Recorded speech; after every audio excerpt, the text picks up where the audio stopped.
members of the public, and I believe that Ken is an apology. He's still not well. He's not 100%. He is at work, but Liz has a procedure today. Oh, sorry, yeah. I just knew he was sick, that's all. He didn't get out of bed just Sunday. 3.0, disclosure of interest. Anybody have anything clear in regards to me? All public questions, one is nil. So we go to 5.1 is confirmation of previous minutes. The audit and risk committee dated 8th March 25. See in your attachments is the minutes. Officer recommendation is that it be confirmed as a true and correct record of proceedings. So I'm pleased to move that. Curry, and the seconder is Councillor Cusack. Thank you. All those in favour? Thank you. 6.1, officer report. 6.1 is our dashboard.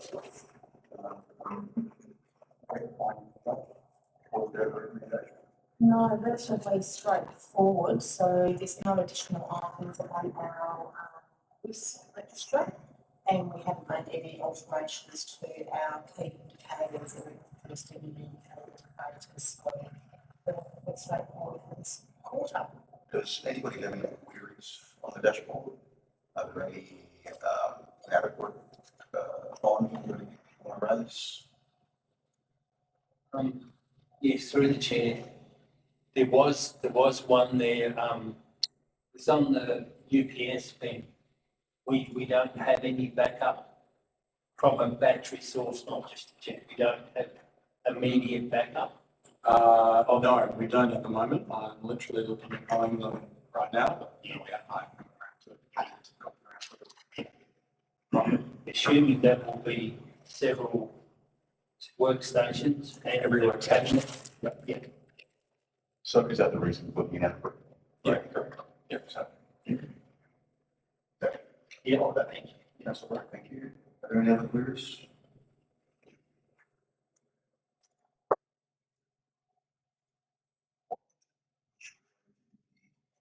Sorry. Sorry, through the chair, was it just a, sorry, what page is that? 16. It's just got a reference ongoing under the inadequate environment management. Oh, that was Yeah, is that just a- link is broken by Oh, those okay. things. Yeah. Sorry. What's that? It's just, if you have a look up where Kat's pointing, yeah, it's just obviously something, It's a broken link. yeah. Oh, right. Yeah. No, she's not. All right, the other queries, questions? All right, there's a recommendation that we presented as is in attachment 6.1. Someone to move that? Councillor Cole and Councillor Hall seconding that. All those in favour? It's passed. Thank you. All right, 6.2, the business continuity plan. That-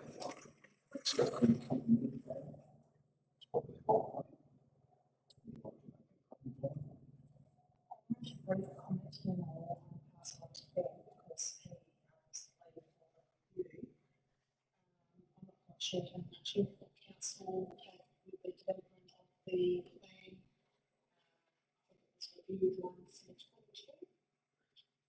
It is the intellectual property of LGIS, so that's why the review was more or less a desktop.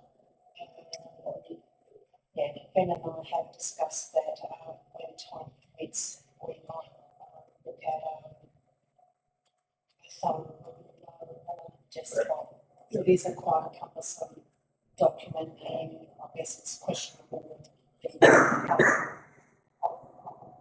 formats there. Yeah, definitely. So it's very, very broad, obviously, because it's about anti-interruption services.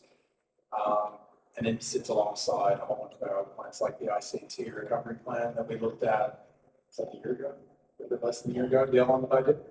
So I think we'll look at maybe in the next 12 months reviewing it again, so that sort of aligns a bit more with how I've done the ICT one, a lot more specific and actionable as opposed to generic sort of thought provoking, if you like.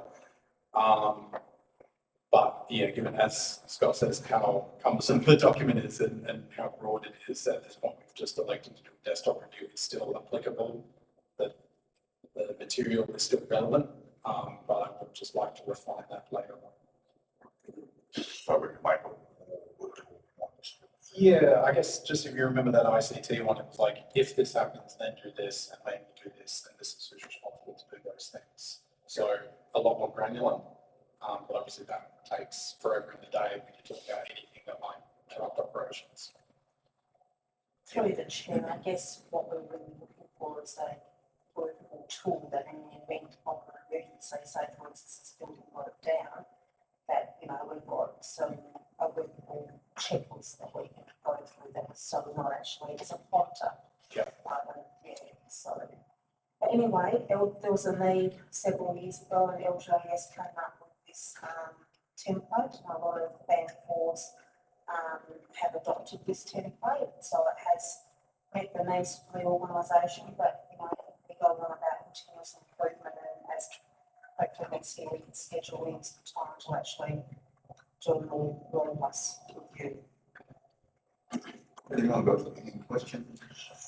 Yeah, through just on an overall, before we even started the sort of review, it's this working plan is for the Shire admin, and it's assuming that you can work, you have a framework to work within after a disaster. And I'm thinking that, you know, maybe some of you guys aren't available.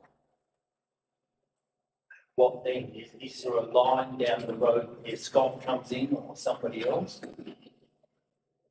Well, it does state that. Yeah. Yeah, it does. The resident control room. Yeah. Yeah.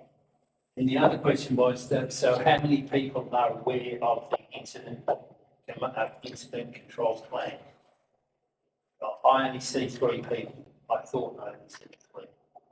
That have viewed the plan. All administration staff should be aware of it, so we did do a desktop Yeah. exercise about 2 months ago. Yeah, that's, Yes. It's just a program, right? oh, that's right, yeah. We probably need to have a better structure with how we communicate that plan, whether it's through our inductions and so forth, but we should be doing a desktop review Yeah, or and that- exercise once a year. You know, just so people, a lot more people know that that's an actual really good framework to follow. And I'm assuming you're talking about this one. Yes, I am, that from your guys, not me. All right.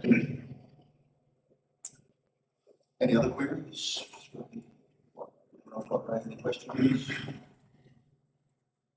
Okay, it was a recommendation 6.2, is that council receive and endorse the revised business continuity plan as attached.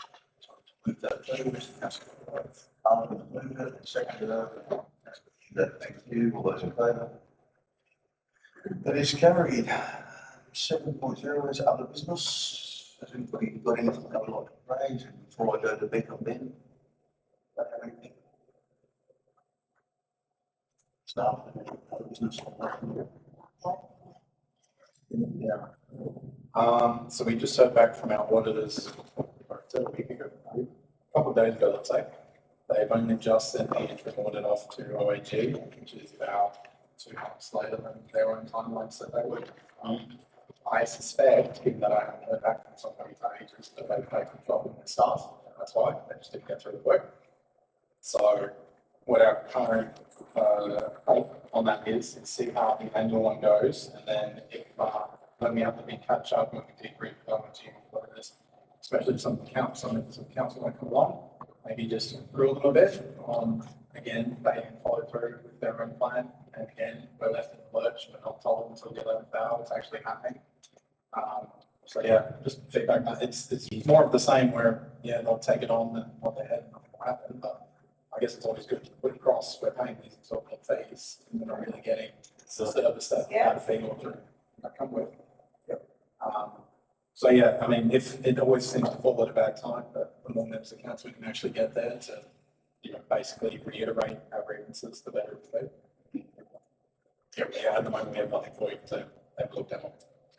So once we have received that report, we'll be scheduling and to receive.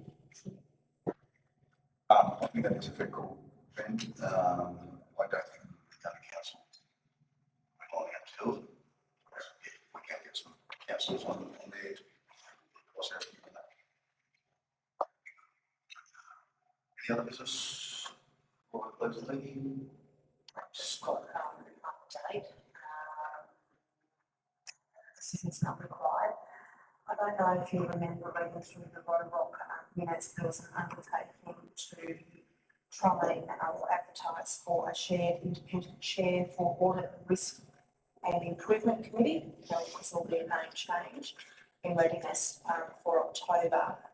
But when the CEOs started to peel back the layers and prepared for it, it sort of got a little bit complicated.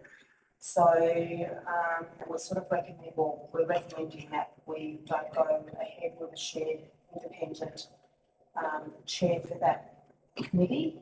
For starters, all our terms of reference vary, so we'll have to have a shared terms of reference. So I think that's going to be very challenging to actually achieve because there's differences with the code of conduct. The variations with meeting schedules and length of meetings and alignment with the IAG is a challenge. And also inconsistencies with fee structures and expense policies. So, yeah, so we would be able to go and get our. yeah, so we'll make those. I might just have a look at the caretaker divisions again, just to make sure that we can advertise during that period, or it just might be all. We might look at doing that in September, advertising in September, actually, in October.